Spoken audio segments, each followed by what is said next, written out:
귀한 찬양 감사합니다. 기독교 신앙의 중심은 나사렛 예수가 누구인가에 대한 고백에 근거합니다. 나사렛 출신의 예수는 그리스도요 곧 하나님의 구세주이시며 하나님의 아들이요 또한 이 땅에 인간으로 오신 참 하나님이자 참 인간이십니다. 그는 십자가에 달리셔서 우리의 죄를 모두 짊어지셨고 죽음에서 부활하심으로 우리의 구원과 의로움을 이루셨고 모든 믿는 자의 부활과 생명이 되십니다.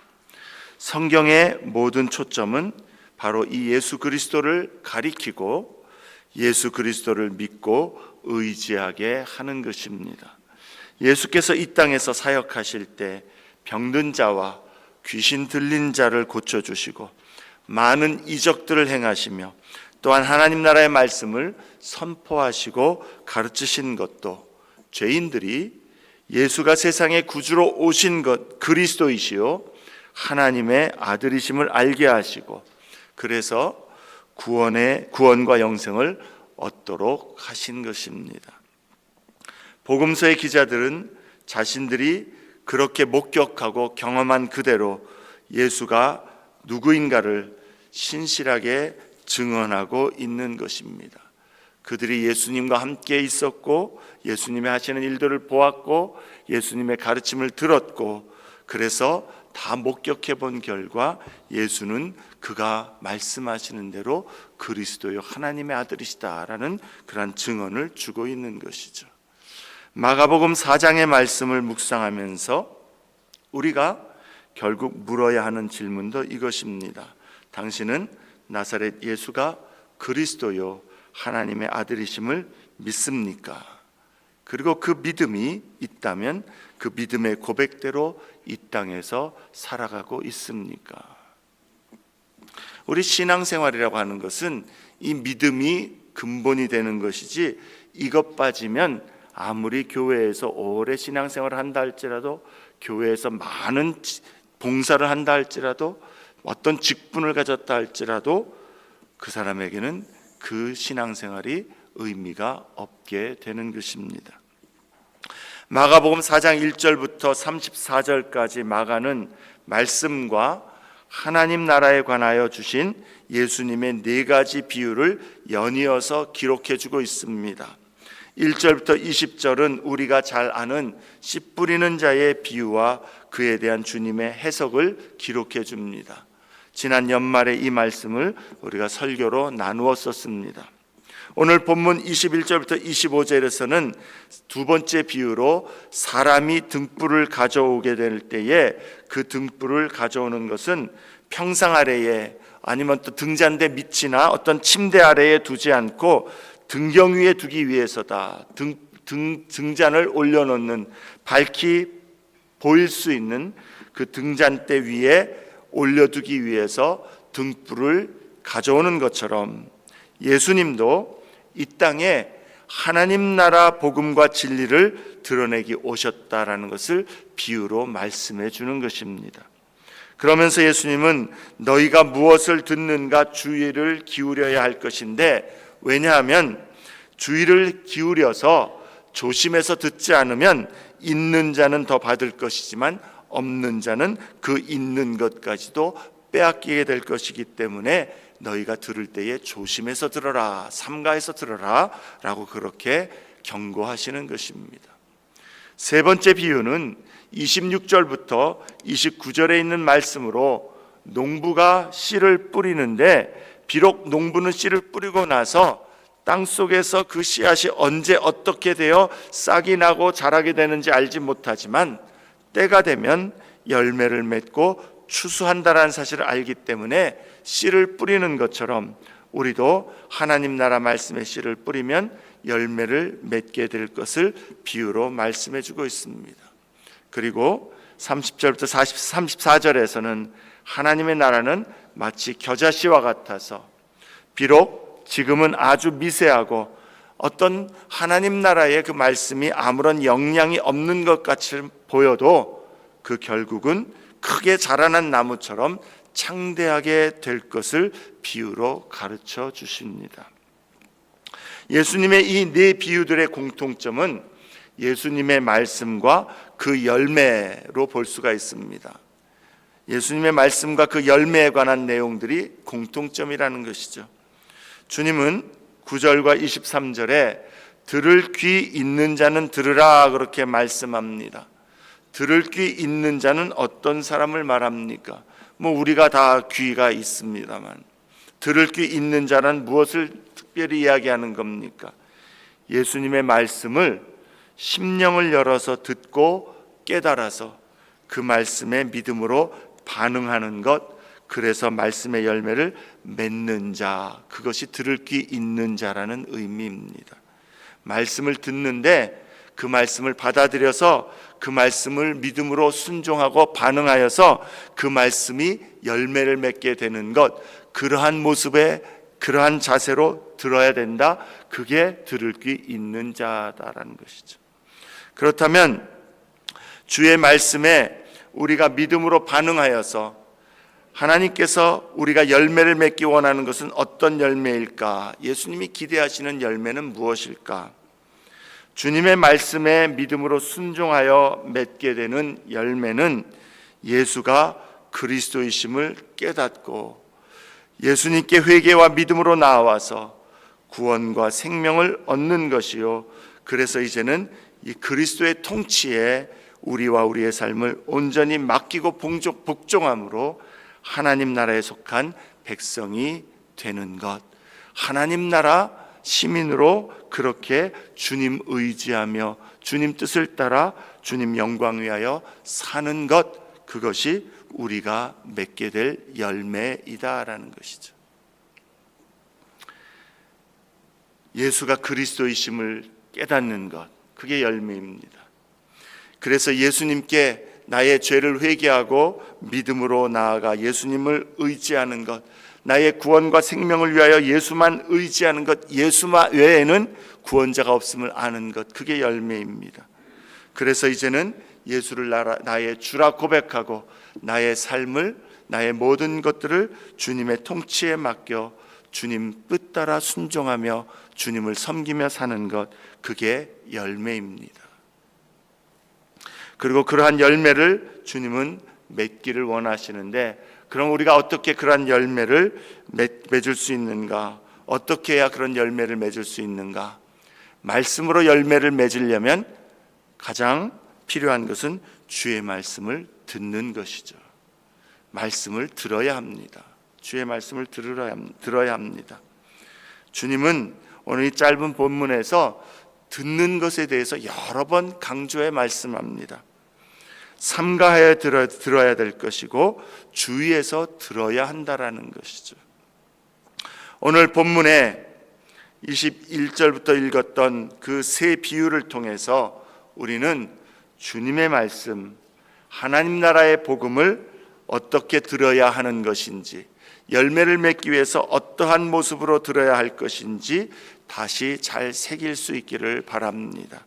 세 가지 요지를 나눌 것입니다. 첫째는 우리는 주 예수와 그의 복음을 믿고자 하는 결단과 믿고자 하는 사모함으로 들어야 합니다. 주님을 들을 때, 주님에 대해서 배울 때, 주의 말씀을 들을 때 믿고자 하는 결단과 사모함으로 들어야 된다라는 겁니다. 21절부터 25절에 사람이 등불을 가져오는 것은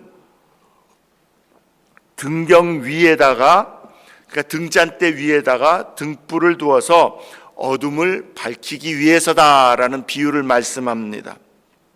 등불을 등잔대 아래에 놓는 사람도 없고 평상 아래에, 침대 아래에 감추어 두려고 등불을 가져온다고 생각하는 것은 비정상적이다라는 것이죠. 그렇지 않습니까? 등불을 가져오는데 침대 밑에다가 감추어 두려고 가져오는 법은 없습니다. 마찬가지로 예수께서 세상의 빛으로 오신 것은 세상에 비추기 위함이다라는 겁니다. 그게 하나님의 의도라는 거예요. 어둠 가운데 있는 우리에게 진리의 빛, 생명의 빛, 구원의 빛을 비추어 주시기 원하기 때문에 예수 그리스도가 오셨다라는 겁니다. 하나님 나라 복음을 전파하고 가르치시는 것도 세상의 구원과 생명의 빛을 비추기 위함이다라는 것이죠. 그래서 22절에 드러내지 않고는 숨긴 것이 없고 나타내려 하지 않고는 감추인 것이 없다라고 선언합니다. 예수 그리스도의 복음, 하나님 나라의 구원의 복음이 예수께서 오시기 전까지는, 구약시대에는 하나님의 그 구원의 그 일들이 어떻게 되어지는지 숨겨졌던 것인데, 지금 이제 예수 안에서 하나님께서 그것을 드러나게 하셨다라는 거예요. 그게 과거에 숨겨졌던 그 이유도 예수 안에서 이제는 드러나게 하시기 위해서 주님께서, 하나님께서는 지금까지 그렇게 일해 오셨다라는 의미입니다. 그래서 예수 안에서 드러나게 하려고 숨겨졌던 것이고 감추어졌던 그 목적도 예수 그리스도 안에서 밝히 나타내려고 지금까지 그렇게 하나님이 일해 오셨기 때문에, 그러므로 이제 예수 안에서 이것을 드러내 보여주는 것이니 누구든지 와서 이 진리를 깨달으라라는 그러한 선언인 것이죠.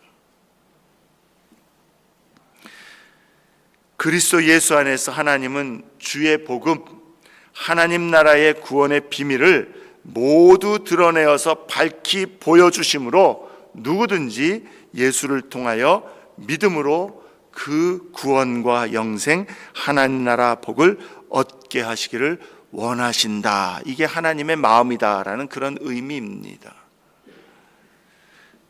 11절에 우리 하나님 나라의 비밀이란 그 단어를 우리가 지난번 설교 때 설명했던 것 기억하실 것 같습니다.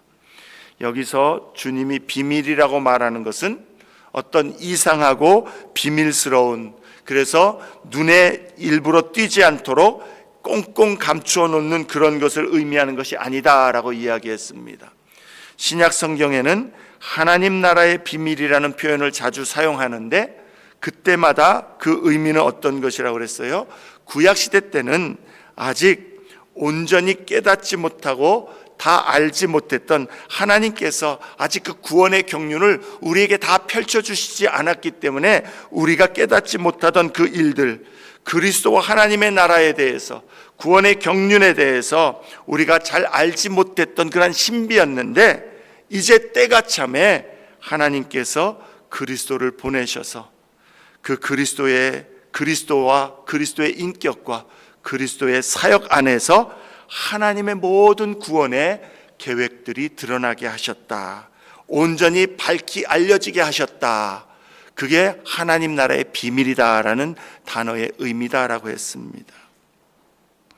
하나님께서 우리 인생들에게 드러내 주시지 않으면, 계시해 주시지 않으면 우리 인생들이 어떠한 모양으로도 전혀 알 수 없는 것, 그것을 성경은 비밀이라고 하는데, 하나님은 그 비밀을 그리스도 예수 안에서 우리에게 다 밝히 드러내 보여주셔서 알게 하셨다라는 의미라는 것이죠.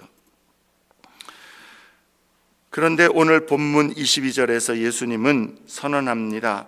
구약에서는 우리가 하나님의 구원의 경륜을 이해할 수가 없어서 그것이 숨긴 것처럼 되었고 감추어진 것처럼 되어 있었지만, 이제는 예수 안에서는 하나님께서 그 모든 것들을 다 밝히 드러내셨고 나타내게 하셨다, 깨닫게 하셨다, 알게 하셨다라는 것입니다. 예수 그리스도께서 이 땅에 빛으로 오신 것도 그것을 다 드러내기 위해서, 감추어진 것이 나타내도록 하기 위해서 오셨다라는 것입니다.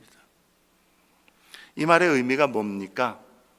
그러므로 이제 누구든지 예수가 정말 누구인지, 정말 예수가 그리스도인지 하나님의 아들인지 구원자인지 알기를 원하고 진실한 마음으로 그렇게 예수님께 물으며 나온다면, 예수 당신이 정말로 그러한 분이라면 내가 믿기를 원한다라는 그런 진실한 마음으로 주님 앞에 나오기만 한다면 하나님은 알게 하시겠다라는 겁니다. 구원의 믿음을 주시겠다라는 겁니다. 깨닫게 하시겠다라는 겁니다. 오픈 초청입니다. 우리가 하나님 앞에 그 구원의 진리를 사모하고 예수를 알고 예수 안에서 정말로 내가 생명을 얻기 원하여서 믿고자 하는 마음으로 하는 마음으로 나오기만 한다면 누구든지 그 구원의 생명의 빛을 하나님께서는 드러내 보여주시겠다, 나타내 보여주시겠다라는 겁니다.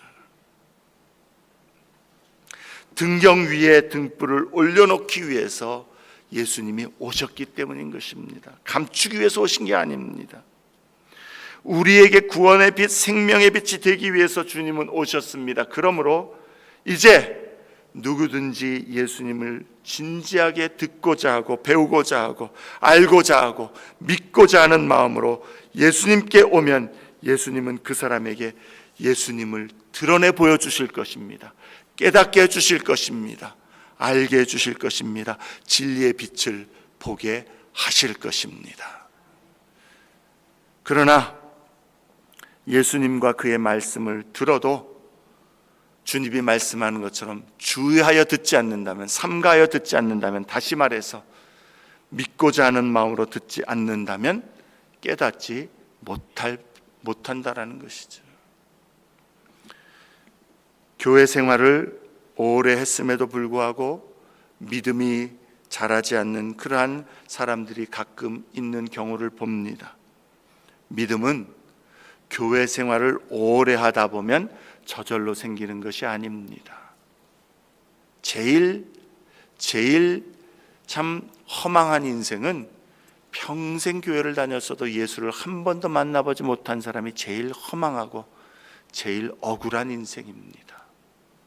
생명의 그 은혜 안에 있었으면서 생명을 한 번도 가져보지 못한 것, 하나님 앞에 섰을 때에 그 생명의 은혜 안에 항상 있었는데도 그 예수를 내가 한 번도 만나보지 못했기 때문에 어둠의 그 형벌로 떨어져야 된다면 그것처럼 억울할 일이 어디 있겠습니까? 믿음은 교회 생활 오래 한다고 생기는 것이 절대 아닙니다. 믿음은 또한 설교를 듣다 보면 그 설교의 횟수가 쌓여서 지식도 쌓이게 됨으로 인해서 저절로 믿음이 자라는 것도 아닙니다. 물론 설교를 듣다 보면 마음에 생각하게 되고 그 마음에 반응하여서 하나님의 은혜로 믿음이 생기게 되는 그러한 은혜가 있겠지만, 그러나 여전히 설교를 여러분이 주위에서 듣지 않는다면 저절로 설교를 듣는 횟수가 여러분의 믿음을 자라게, 생기게, 또 성장하게 하지 않는다라는 겁니다. 어떤 사람은 교회 생활을 얼마 하지 않았는데도 믿음이 생기고 예수님을 깊이 알아가고 은혜를 경험합니다. 영적인 그러한 성장이 쑥쑥 자라가는 게 보입니다. 결단하고 예수를 따르면서 오랜 신앙생활을 했던 그런 사람보다 훨씬 더 헌신적으로 그 삶이 하나님 앞에 초점을 맞추어서 하나님을 향하여 정말로 믿음으로 달려가는 그러한 사람들을 보게 됩니다.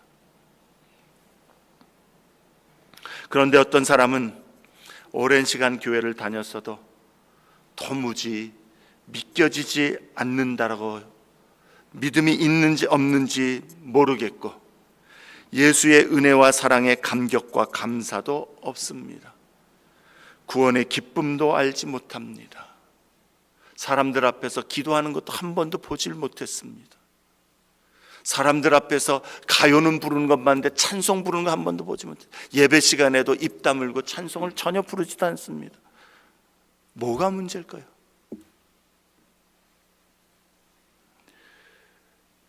구원의 기쁨도 알지 못하고 구원의 그 은혜도, 거기에 대한 감격도 없고 그 삶에서 그리스도의 사람으로서의 그러한 날마다 그리스도와 동행하는 변화되는 모습도 없다면 그게 정말 낭패 아니겠습니까? 왜 그런 겁니까? 왜 이 두 종류의 사람이 다른 겁니까? 한 가지 중요한 사실은 그들의 평소에 예수님의 말씀을 듣는 태도가 문제일 수 있다라는 것이죠. 말씀을 들을 때마다 여러분은 어떠한 태도와 자세로 말씀을 대합니까?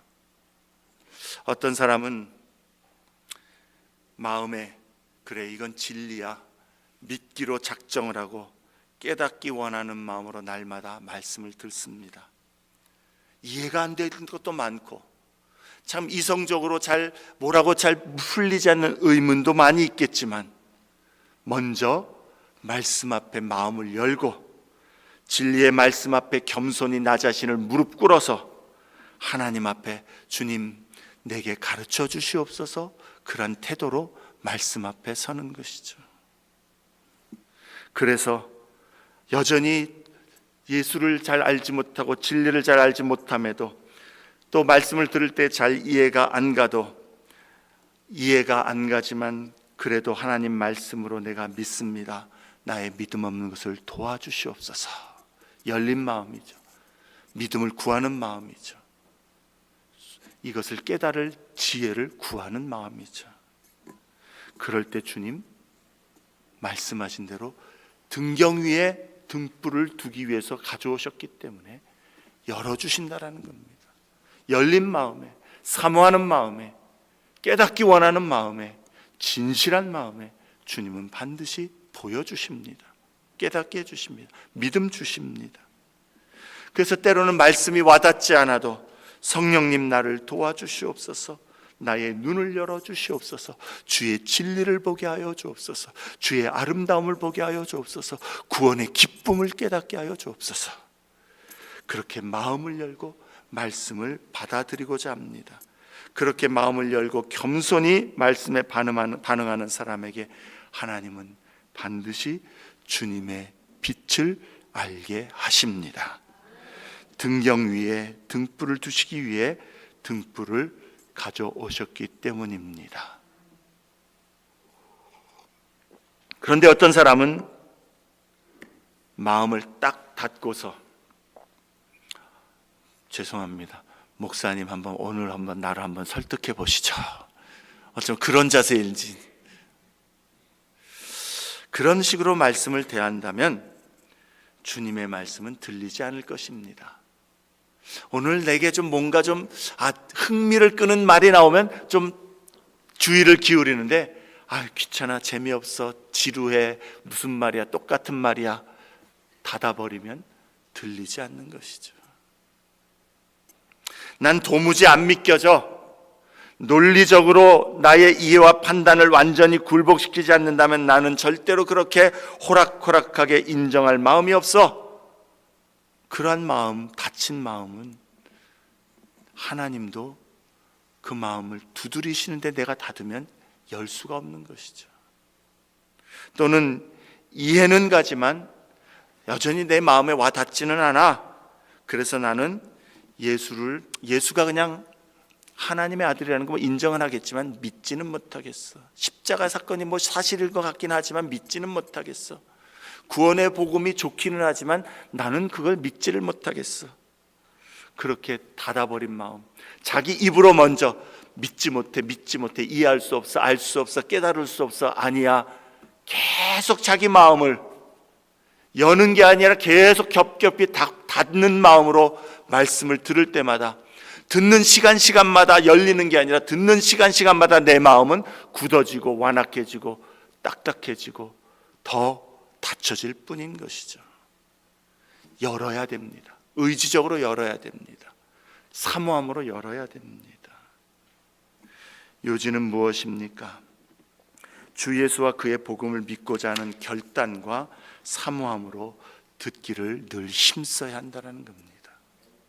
열린 마음으로 믿고자 하는 자에게, 겸손한 마음으로 깨닫기를 사모하는 자에게 예수님은 그 주님의 진리, 생명의 복음, 하나님 나라의 복을 드러내십니다. 알게 하십니다.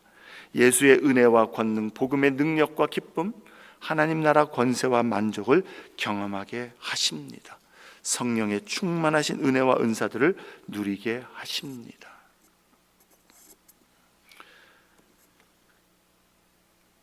우리가 늘 말씀을 듣지만 주님이 말씀한 것처럼 주의하여 듣지 않고 길가에 떨어진 말씀처럼 그냥 듣고 내 마음에 남아 있지 않아 건성으로 듣는 모습이라면, 그리고 또한 우리 돌짝밭과 가시덤불에 떨어진 그런 말씀처럼 말씀을 생활 속에서 인내로 붙들고 순종으로 따르지 않는다면 믿음은 생기지 않고 자라지 않을 것입니다.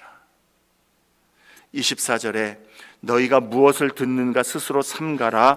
너희의 헤아리는 그 헤아림으로 너희가 헤아림을 받을 것이며 더 받으리니 있는 자는 받을 것이요 없는 자는 그 있는 것까지도 빼앗기리라 말씀합니다. 여기서 마가가 의미하는 것은 우리의 말씀에 대한 태도와 분별력에 따라서 하나님은 우리에게 말씀을 더 깊이 깨닫게도 하시지만, 말씀에 대한 우리의 태도가 계속 합당하지 못할 때 오히려 깨닫게 된 진리의 확신마저도 잃게 될 것을 경고하고 있는 것이죠.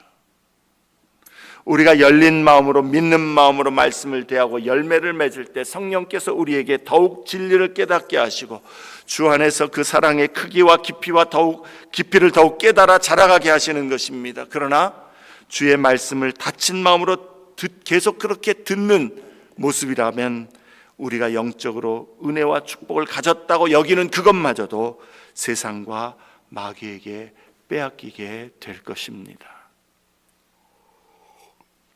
현대인들은 모든 것이 검증되고 이성적으로 논리적으로 증명되면 그것은 확실하게 믿을 수 있는 지식이다, 그 지식을 얻었다라고 생각합니다. 그러나 성경은 반대의 주장을 합니다. 시편 111편 10절에 여호와를 경외함이 지혜의 근본이라 그의 계명을 지키는 자는 다 훌륭한 지각을 가진 자니, 그 명철을 가진 자니 여호와를 찬양함이 영원히 계속되리로다. 하나님을 경외하는 것, 하나님께 먼저 믿음과 순종의 결단으로 내 마음을 드리기로 그렇게 작심하는 것, 그것이 자신과 타인과 하나님 그리고 세상을 올바르게 이해하게 되는 지혜의 근본이라는 겁니다. 내가 다른 것들을 다 이해하고 나서 하나님을 알게 되는 것이 아니라 먼저 하나님 앞에 마음을 정하여 경외하기로 결단하고 믿음과 순종을 드리기로 결단하여서 하나님 앞에 나아가기 시작할 때 거기서부터 지혜가 시작된다라는 겁니다. 그리고 여호와를 경외함으로 이제는 그의 계명, 그의 말씀을 순종으로 지켜나가게 될 때에 우리의 삶의 기회와 도전들을 헤쳐나가는 그 총명, 그 명철의 첫걸음이 거기서부터 시작된다라는 거예요. 사랑하는 여러분, 주의 말씀을 들을 때, 주님의 가르침을 들을 때 우리는 먼저 마음을 열고 주 예수와 그의 복음을 믿기로 결단하고 그 말씀을 액면 그대로 받아들이겠습니다. 이해가 안 될지라도 이해하게 도와주옵소서. 믿겨지지 않을지라도 내가 믿기를 원하는 이 믿음 주시옵소서.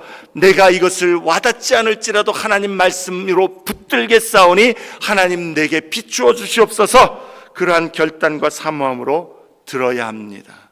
그러한 자에게 주님은 주의 진리를 분명히 나타내 보여주실 것입니다. 구원의 기쁨을 여러분 경험할 것입니다. 하나님 가까이 오셔서 우리에게 말씀하시는 복을, 그 교제를, 친밀함을 경험할 것입니다. 두 번째로, 주의 말씀을 들을 때 우리는 그러한 열린 마음과 함께 이제는 순종의 결단과 각오로 들어야 합니다. 말씀대로 살겠다라는 결단과 각오가 있어야 되는 것이죠. 믿기만 하는 것으로 멈춰서는 안 됩니다. 순종하겠다, 행하겠다라는 결단으로 들어야 되는 겁니다. 하나님 나라 백성으로서 나의 삶에서 하나님 나라를 살아내겠다라는 그런 순종의 결단과 각오로 말씀을 듣는 자가 되어야 합니다. 26절, 29절에 자라나는 씨의 비유처럼 농부는 씨를 뿌리지만 씨앗이 어떻게 언제 뿌리를 내리고 싹이 나고 자라는지 그 비밀을 알지 못합니다. 그런데 분명한 것은 땅이 씨앗을 품으면 자라고 열매를 맺게 되듯이 하나님이 그렇게 일하시듯이 하나님의 말씀을 좇아 믿음과 순종으로 반응하면 우리의 영혼에 그리고 우리의 삶에 반드시 말씀의 열매를 맺게 됨을 잊지 말아야 하는 것입니다. 하나님 나라 말씀이 우리 마음과 삶에 심기어지게 되면 하나님은 그 말씀이 자라나게 하신다는 것이죠.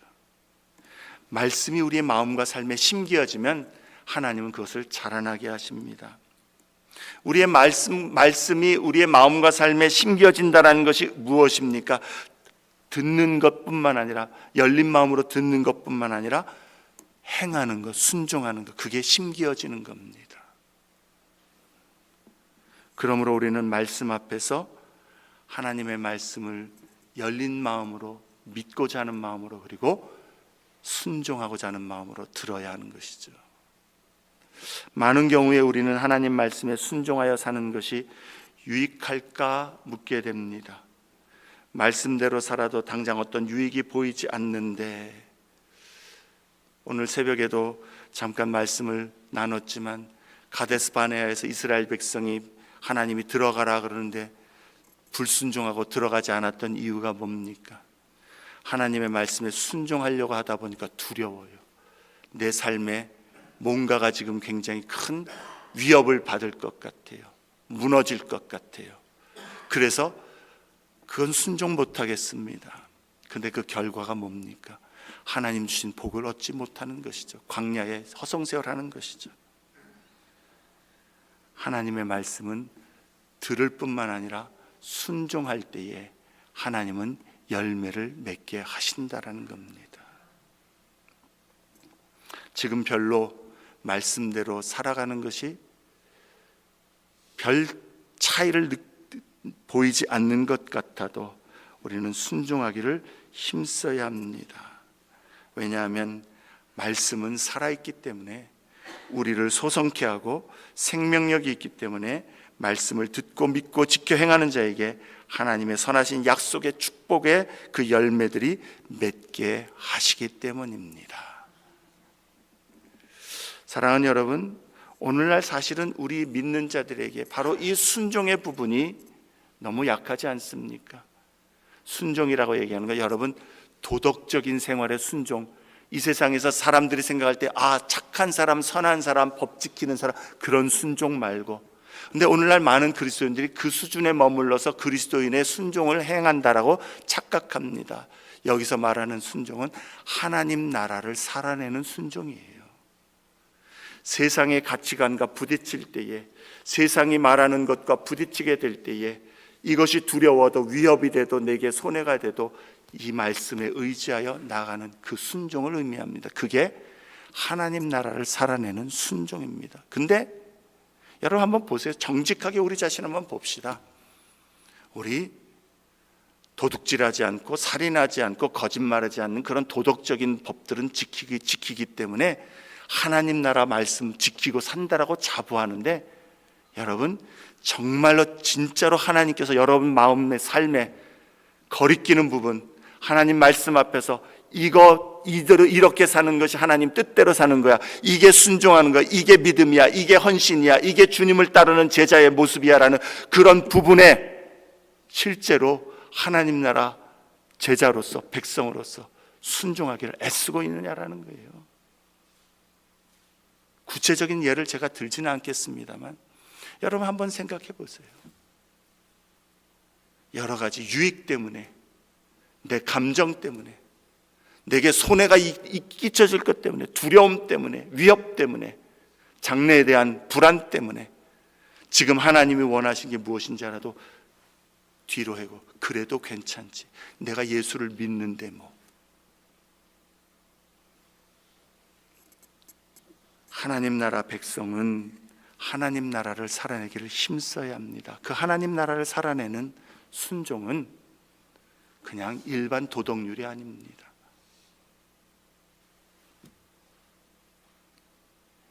예배의 자리에 나오시는 이러한 모습도 그러한 것이죠.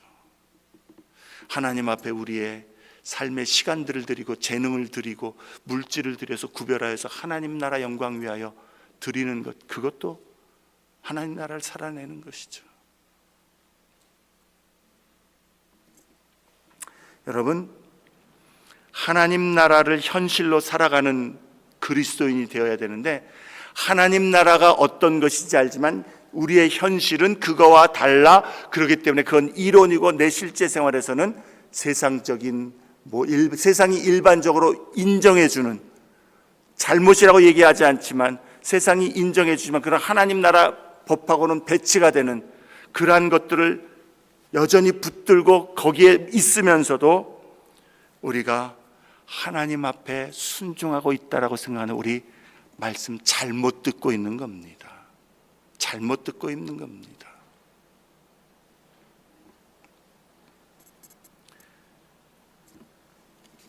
예수님께서 아무든지 나를 따라오려거든 십자가를 지고, 자기를 부인하고 자기 십자가를 지고, 오늘날 교회 안에서 믿는 자들 안에서 더 문제는 저와 같은 목회자들 안에서, 장로님들 안에서, 권사님들 안에서, 안수집사님들 안에서 십자가를 짊어지는 그러한 믿음 생활을 얼마나 우리 보여주고 있습니까? 얼마나 보여주고 있습니까? 십자가의 지혜가 세상이 볼 땐 미련한 것인데 그 미련한 것이 십자가의 지혜이기 때문에 붙드는 자가 하나님의 말씀을 순종할 각오로 듣는 자다라는 것이죠. 세상이 미워하고 세상이 어리석다라고 얘기하기 때문에 나도 그렇게 십자가의 길을 가지 않아도 신앙생활을 할 수 있다라는 것은 잘못된 모습이다라는 것이죠. 우리는 하나님 앞에서 마음을 열고 믿음으로 주님의 말씀을 듣기를 힘써야 될 것이요, 그리고 하나님의 나라를 살아내고자 하는 각오와 결단으로 부단히 자기 자신과 싸우면서 하나님 앞에서 하나님 나라를 살아내고자 하는, 그렇게 하나님 앞에 발버둥치는 세상 가운데에서 정말로 자신을 구별해내기를 힘쓰는 그러한 성도들이 되기를 힘써야 되겠습니다. 근데 여러분, 그렇게 자기를 날마다 부인하고 십자가를 짊어지려면 매일 말씀과 매일 기도가 없이는 할 수 없다라는 거예요. 말씀과 기도 없이 할 수 없다는, 성령의 은혜와 성령의 지도하심과 성령의 능력을 받지 못하면 할 수 없는 것이 십자가의 길이고 십자가의 지혜이지 않습니까?